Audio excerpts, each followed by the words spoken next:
ମଲାୟିକା ଆରୋରା ଗର୍ଭବତୀ ଥିବା ଚର୍ଚ୍ଚା ଭିତରେ ଗଣମାଧ୍ୟମରେ ନିଜର ପ୍ରତିକ୍ରିୟା ରଖିଲେ ଅର୍ଜୁନ କପୁର।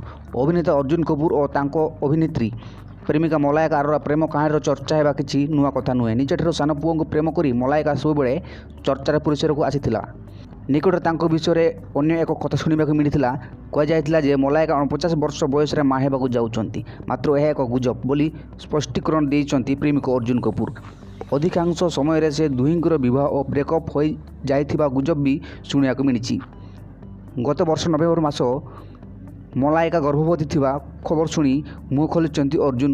ସେ ଗଣମାଧ୍ୟମରେ ତାଙ୍କର ବୟାନ ଦେଇ କହିଛନ୍ତି, ଗଣମାଧ୍ୟମ ଏପରି କିଛି ବି ପ୍ରକାଶ କରିବା ଉଚିତ ନୁହେଁ ଯାହା ଅନ୍ୟର ଜୀବନକୁ ବଦଳାଇ ଦେଇପାରେ।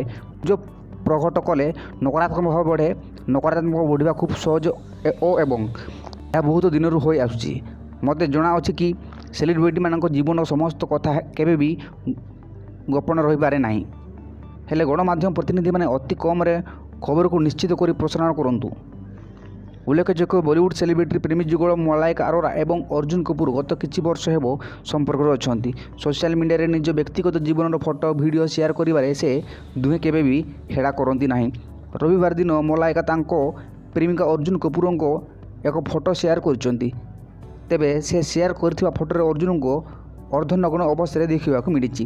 ଅର୍ଜୁନ ସମ୍ପୂର୍ଣ୍ଣ ଖାଲି ଦେହରେ ଥିବା ବେଳେ ତାଙ୍କ ବ୍ୟକ୍ତିଗତ ଅଙ୍ଗ ସମ୍ମୁଖରେ ବାସ୍ ଏକ ତକିଆ ଥୁଆ ହୋଇଛି।